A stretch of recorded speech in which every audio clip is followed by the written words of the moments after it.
मित्रांनो बघा, जर तुम्हाला ना एखाद्या 30 ते 50 वर्षांच्या एखाद्या भाभीला, एखाद्या आंटीला जर तुम्हाला पटवायचं असेल ना, तर हा व्हिडिओ खास तुमच्यासाठी बनला आहे. कारण मित्रांनो, आज ना ह्या व्हिडिओमध्ये मी तुम्हाला सर्वांना अशी 2 कामं सांगणार आहे. होय मित्रांनो, अशी ना 2 कामं आज मी तुम्हाला सांगणार आहे, जी जर 2 कामं ना तुम्ही जर मनापासून जसं जसं मी सांगणार आहे ना तसंच्या तसं, म्हणजे तुम्ही ना ती 2 कामं अगदी मनापासून म्हणजे तुम्ही केलात ना, सो मित्रांनो कोणती पण भाभी, कोणती पण आंटी तुम्हाला ना लगेच पटेल. म्हणजे मित्रांनो फक्त तुम्ही ना म्हणजे मित्रांनो ही 2 कामं करा आणि कोणत्या पण भाभीला, कोणत्या पण आंटीला तुम्ही म्हणजे एका झटक्यामध्ये तुम्ही पटवू शकता. कोणत्या पण भाभीसोबत तुम्ही संबंध बनवू शकता, कोणत्या पण भाभीवरती तुम्ही चढू शकता. तर मित्रांनो त्याच्यासाठी ना हा व्हिडिओ खूप जास्त महत्त्वाचा आहे. आणि जर तुम्ही ना आंटी लवर्स जर तुम्ही असाल ना, तर हा व्हिडिओ तुम्ही बिलकुल मिस करू नका. कारण मित्रांनो हा व्हिडिओ बघितल्यानंतर ना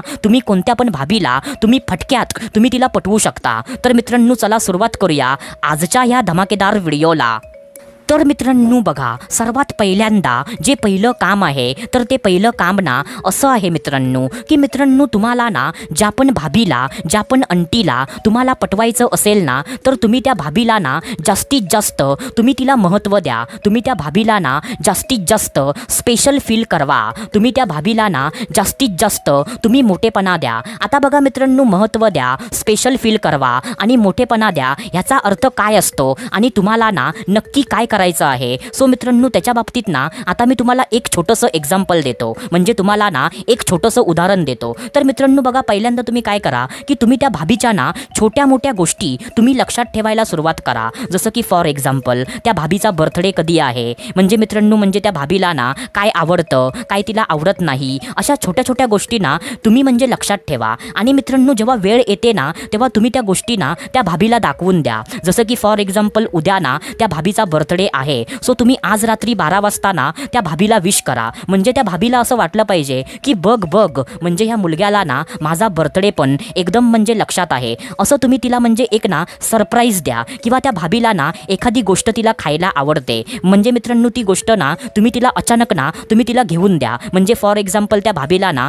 पाणीपुरी खायला खूप जास्त आवडते, सो मित्रांनो तुम्ही ना एखाद दिवस त्या भाभीला ना पाणीपुरी घेऊन जा. असं म्हणजे तुम्ही ना त्या भाभीला दाखवा की म्हणजे मला ना तुझ्या छोट्या छोट्या गोष्टी म्हणजे मला किती माहीत आहे. आता बघा मित्रांनो त्याच्यानंतर ना तुम्ही असं पण करू शकता, की म्हणजे तुम्हाला ना त्या भाभीला जर महत्त्व द्यायचं असेल, सो तुम्ही ना त्या भाभीकडून सल्ला घ्या. की फॉर एक्झाम्पल म्हणजे मी ना अशा प्रॉब्लेममध्ये म्हणजे मी फसलो आहे, सो म्हणजे आता मी काय करू, म्हणजे तुम्हाला काय वाटतं, म्हणजे मी आता काय केलं पाहिजे, असं तुम्ही ना त्या भाभीकडून सल्ला पण घ्या. म्हणजे मित्रांनो म्हणजे ओव्हरऑल ना म्हणजे त्या भाभीला दाखवून द्या की बघ म्हणजे मी ना म्हणजे तुला किती महत्त्व देतो, माझ्यासाठी ना तू किती स्पेशल आहेस, असं म्हणजे त्या भाभीला ना मोठेपणा द्या. आता मित्रांनो ह्याने काय होतं, की मित्रांनो बघा लग्न झाल्यानंतर ना म्हणजे बायकांचे जे नवरे असतात ना, सो बायकांचे नवरे ना आपल्या बायकोला महत्त्व देत नाही किंवा महत्त्व देतात, परंतु मित्रांनो ते महत्त्व ना खूप जास्त कमी असतं. सो मित्रांनो प्रत्येक बाईला असं वाटतं की माझ्या नवऱ्याने किंवा म्हणजे कुणी पण म्हणजे मला ना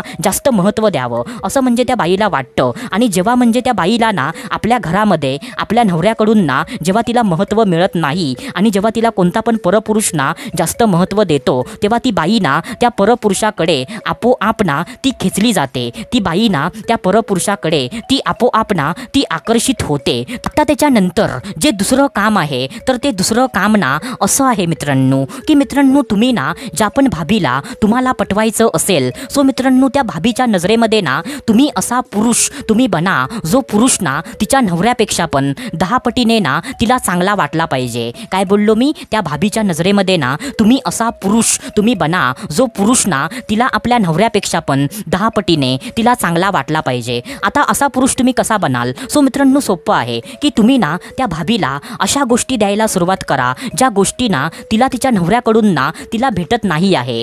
म्हणजे जसं की फॉर एक्झाम्पल म्हणजे तिचा नवरा ना म्हणजे तिला ना इज्जत म्हणजे रिस्पेक्ट तिला देत नाही, सो मित्रांनो तुम्ही ना म्हणजे त्या भाभीला ना ना भरपूर प्रमाणामध्ये त्या भाभीला इज्जत द्या, त्या भाभीला रिस्पेक्ट द्या.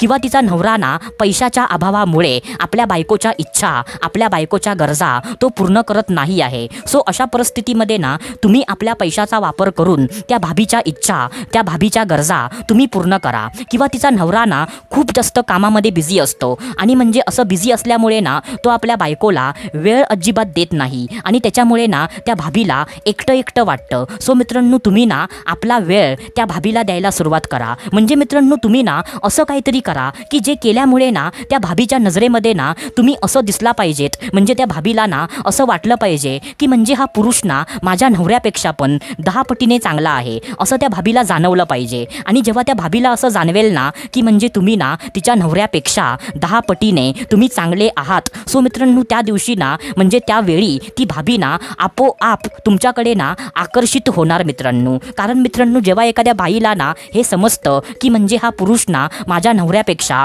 कित्येक पटीने हा पुरुष माझ्या नवऱ्यापेक्षा चांगला आहे, तेव्हा ती बाई ना त्या पुरुषाकडे आपोआप ना ती खेचली जाते. तर मित्रांनो, हा पण पॉईंट ना तुम्ही लक्षात ठेवा. तर मित्रांनो, आशा करतो जे मी तुम्हाला सांगितलं ते सर्व काही तुम्हाला समजलं असेल. तर आपण भेटूया दुसऱ्या व्हिडिओमध्ये. तोपर्यंत धन्यवाद.